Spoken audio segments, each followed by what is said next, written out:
Love it. Sounds Okay, great. cool. Let's do it. So we got a Heck couple yeah. Joes here. We're gonna get in here and figure it out. Great to meet you, man.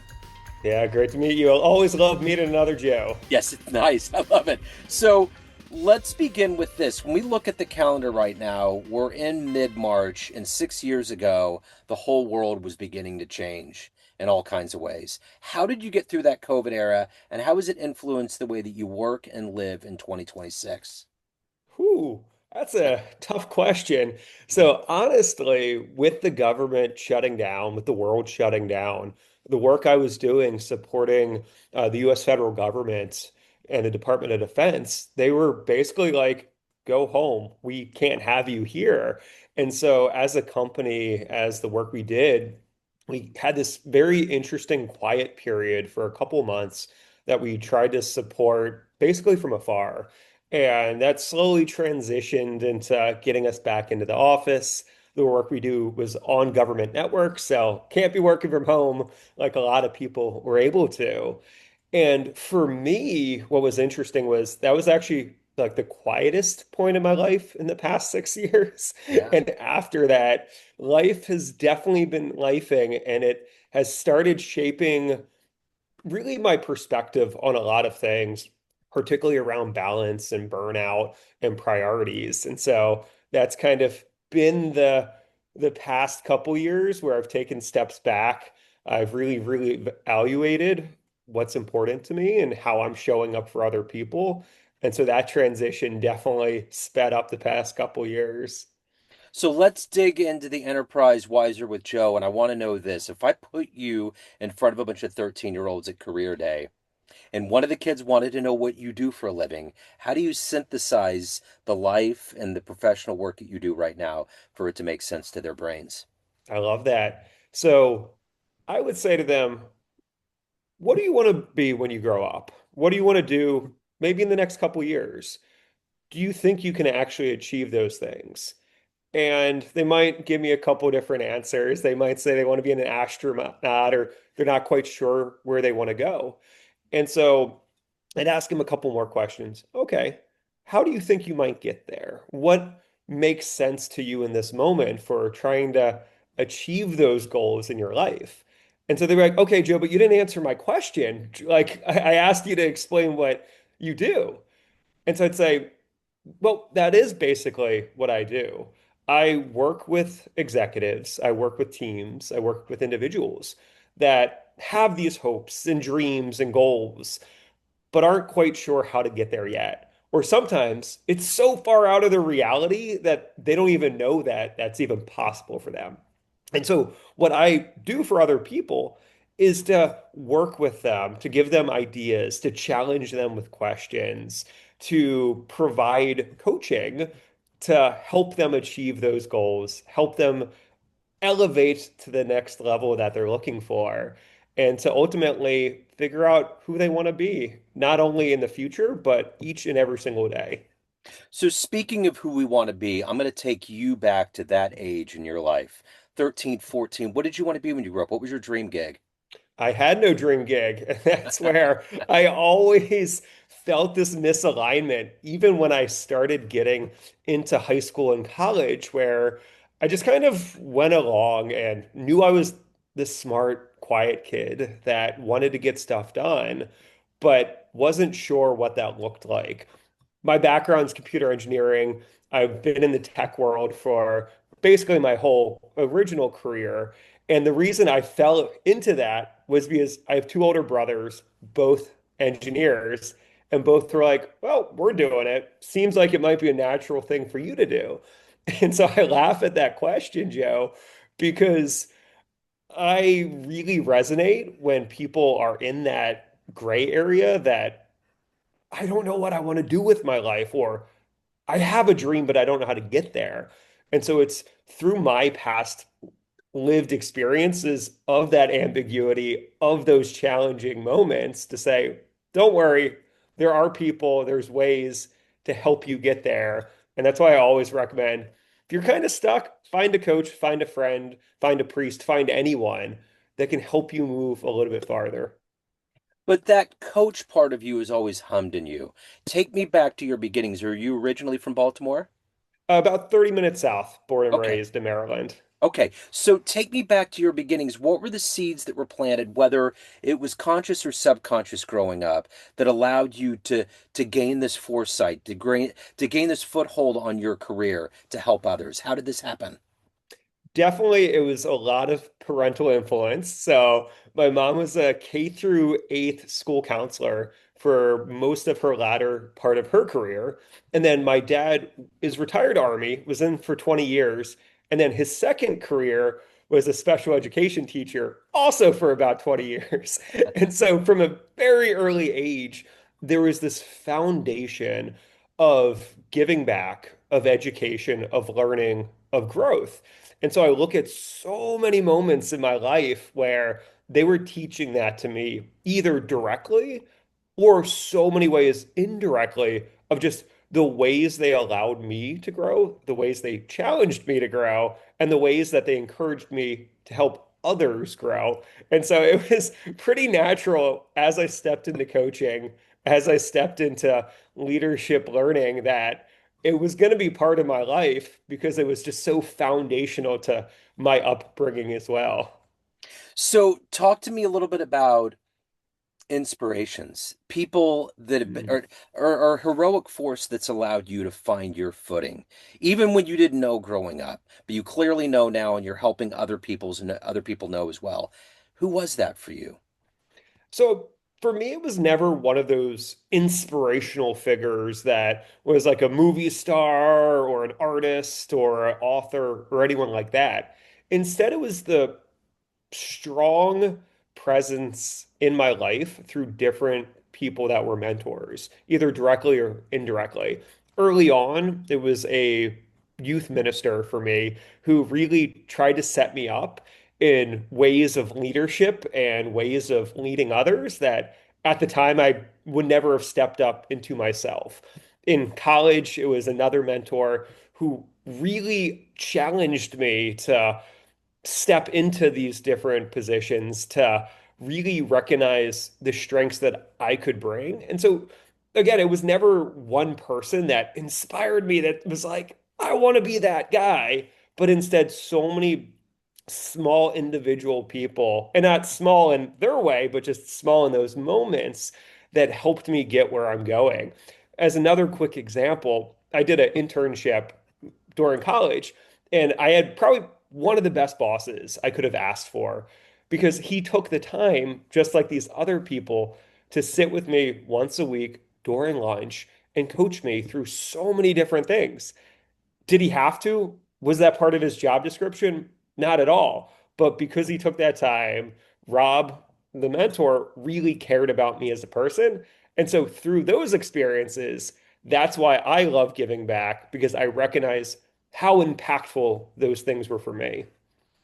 So, when it comes to leadership and it comes to leading groups, who's been that person from either early on or even up to today that you've watched that you admired? Whether it's a Jeff Bezos, whether it was a president, whether it was anybody out there in the world that you were watching, who has it figured out? Who is somebody that you've looked up to in that capacity? Sure. So I'm a big Tony Robbins fan. Okay. Learned out about him very early on. Obviously, Tony is more on the coach side, not the like traditional leader role. But through his lessons of learning and growth, the way he approaches every individual he works with, and also even how he sets up an environment for these like massive 5,000 person like conferences and seminars, those are the experiences that I looked at where I'm like, okay, Tony again's not in a traditional leadership role, but he's doing things that leaders should be doing. He's encouraging the heart. He's creating visions that people can work towards. He's building them up through different ways of understanding themselves and then understanding others. And so Tony's been my like, oh, I take a step back on one of your earlier questions, Joe. If I had a hero, I'd probably say a little bit would have been Tony Yeah. because I do joke that, and in all serious, he's done so much for the world and for each individual that if I could get even 10% of his success, I would definitely think that my life had so much meaning for other people. So have you seen one of his seminars? Have you seen him in person? I've not seen him in person, have not pulled that trigger, but I've bought many of his books and many of his audio programs. Discovering the Power Within, all of those have been part of my educational byline for many years. So what gets you up every day? What motivates you to get people to change their lives? What is that energy for you every day? I think two parts. One, I've kind of already talked about it a little bit, which is who I was when I was young as a kid. I was that quiet kid. I was the smart kid that wanted to make an impact, but wasn't quite sure how to do it. And so I recognize where I've come from, where I am now, and where I still want to go to with so many more goals in life. And so when I get to work with other people, when I get to see those light bulb moments, when I get to give them the opportunity, create the opportunity for them to just have even one growth moment, that is just so energizing and inspiring for me. People kind of joke with me, especially when I'm doing big workshops with a lot of people. They're like, Joe, you're just so giddy and happy. And I'm like, yeah, because again, I get to see myself in those other individuals of those learning outcomes, of those moments of growth that I so desperately wanted when I was younger, and then started to get to have through all these coaches, through all these different learning opportunities. And so every day when I get a chance to do that, it's been an amazing day. So let's say you have a dream tonight. You run into that younger version of you that's ambiguous, but still driven. You want to do a lot of things with your life. And you walk up and there's a film projector and you hit play and you see a 60-second highlight reel of your life. Would that young version of you believe that your life turned out this way? I think my young version would hope that it could happen. I think there's parts of my life where if that young version saw that 60 seconds, he would be like, whoa, we did what? No way. Why would we ever do that? Yeah. But there's definitely parts that I think deep down, I had that hope, I had that desire, but there's always that doubt, especially even now. Like, even with everything I've accomplished and everything I still want to accomplish, some of that limiting belief, some of that doubt is always going to be there. And that's that continual work of, okay, what can we look at that we've accomplished and how can we center ourselves on that? So I think my younger self would be like, hey, we did good, Joe. We did good. So I always ask the question of walking into a room of everybody that's known you throughout your career in a business sense, and walking in that room and going to a podium and telling them one fun thing. And one thing I always mention in that is jumping out of an airplane. And that is definitely a part of your nomenclature. Talk to me a little bit about how this became a passion. Sure. So, my fun fact is I've jumped out of over 650 airplanes and four helicopters. So, way back in 2017, did a road trip up to Chicago with one of my good friends. And on our way up, she's like, we should go skydiving. And I'm like, all right, it's been on my bucket list. Why not? We'll do it one time. Fast forward, we do it again a year later. Fast forward, she does it again. I'm like, two was enough. One was actually enough. We do it one more time in 2021. And as we're there, she's talking about, hey, you can actually get certified to do this yourself, to jump out of a plane, not attached, turn it into more than just falling straight down, going, "Wee," but instead an actual sport. With skydiving, what most people don't realize is it's actually so many different disciplines of sports. And so, me, I got this competitive nature that's never been fully satisfied. And so, when I realized this and I started doing the training program, I realized there was so much you could do with the sport of skydiving. And so, fast forward 650 jumps later, funny enough, even with that many number of jumps, I would still say I'm a novice. I am basic in the world of skydiving because there's so much to learn, so much to do, and so much fun to still have. So do you get nervous still jumping out? Is it, I mean, it's kind of like a performer when they go on stage. People are like, "Oh, of course, I get the butterflies." So even after doing it after all of this time, do you still get nervous before you jump? So it depends. If I haven't jumped in 3, 4 months, there's a little bit of those nerves where okay, I know what I'm doing, Joe. Just we'll knock off some of that rust. But compared to where I started, compared to even three, 400 jumps ago, basically no. There's that little bit. But what I've realized about skydiving is there's the thing that we are always afraid of, either public speaking, starting your own company, giving feedback for the first time, having a deep, hard conversation. And the more we do it, the more it becomes part of our reality, the more that it's a commonplace thing. And so most people aren't going to become licensed skydivers, let alone even jump out of a plane one time. But for me, what I've realized is just with skydiving, I've had so many other experiences where there used to be fear, and now it's just basically a common day, everyday occurrence when on some Saturday, I might jump out of 11 planes, and that's just a typical Saturday for me. Wow, that's great. So let me ask you this. The one thing that can change the trajectory of our lives, and you touched on it earlier, is people doing nice things like that boss that you had. But in your life, what's one of the nicest things that somebody did, a random act of kindness that changed the way that you view the world? Ooh, that is a tough question. Joe, you got me. Let me think. I think the first thing that comes to mind is I had a good friend in college, and I was having a really, really, really tough sophomore year of college.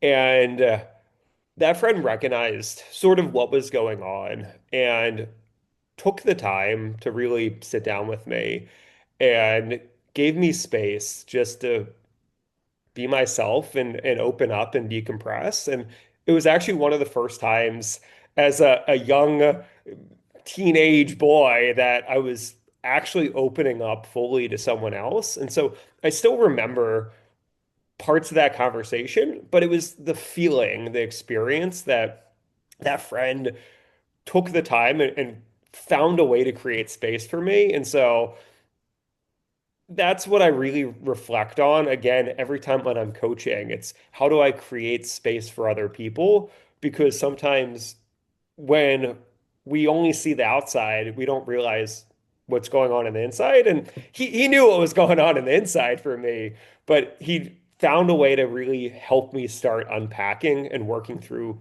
that challenge that I was going through. So when you look in the rearview mirror of your life and everything that you've done, overcome, and evolved to, what are you ultimately the happiest about, the proudest of? Ooh, I would actually say the first thing that popped into my mind was public speaking. Yeah. So I still remember second grade, first time I had to do any public speaking. It was at the end of an assembly. We all got like these small little announcements we had to make. And walking on the stage up to the podium, I was literally trembling, like hands shaking, barely mumbled what I was supposed to say. And now I look at where I am now, the opportunities I have to get on stage, to get on podcast, to share my message, share lessons and learning for other people. And it was because I was willing to challenge myself, willing to say, Joe, that is not my weakness, but that can actually be one of my strengths.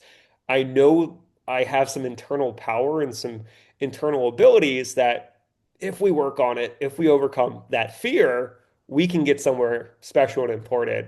And so for me, that's the number one thing, overcoming that fear, that huge amount of limiting belief that I had for so many years and now getting up on stage and getting to share messaging and messages with other people that hopefully have some meaning for them. So what's the greatest thing about living in Baltimore?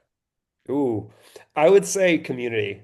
I Yeah. have a lot of good friends that I've known since high school and college, and a lot of new friends I've met over the years. And I'm in Canton, it's Southeast Baltimore, and it's just such a walkable community where I can go hop over to a friend's place, 3, 4 minute walk, and just say hi, get some dinner with them, go for a walk. It's just the community I've been able to build here in Baltimore is what keeps me here every day.